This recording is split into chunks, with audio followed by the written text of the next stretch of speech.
generation. Understands their dependence and relationship with the God of the covenant. He tells them in Deuteronomy 9:1-6, "Listen, Israel, today you are going to cross the Jordan, to enter and dispossess nations greater and stronger than you, who live 545 in great cities with walls reaching to the sky.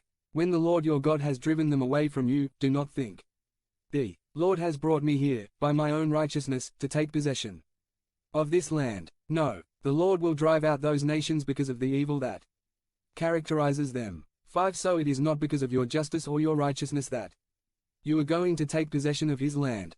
Understand well that you are a stubborn people, and that your justice and your righteousness have nothing to do with the Lord your God giving you this good land as a possession. Several things are established here from the beginning. The people were going to conquer people who were stronger than them.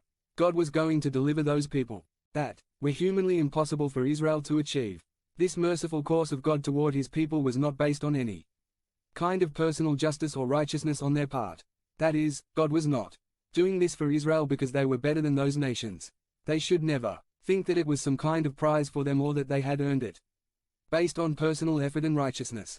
In no way, in fact, is it clear that they were a stubborn people and that God's blessings were not the result or reward of his good deeds.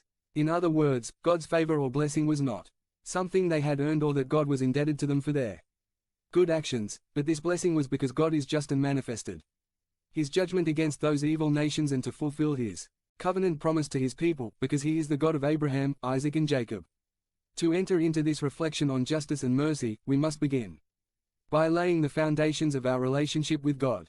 We are in a relationship with God not because we are upright, just and impeccable people. Like Israel, we are stubborn. If the basis of our relationship with God were our works or our personal righteousness or justice, we would be lost.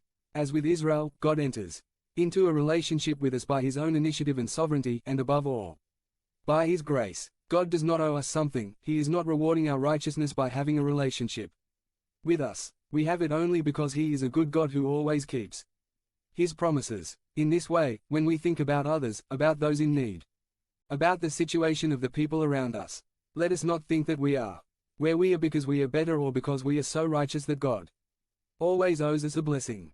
We should not look down on others or as having less dignity, or with an attitude of harsh judgment as if we were better than them. What was your reaction when you saw the tragedy that happened in the state of Hidalgo, where more than 100 people died who were stealing fuel?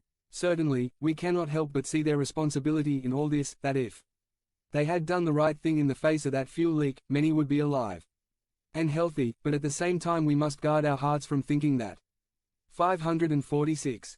We are better than them and that we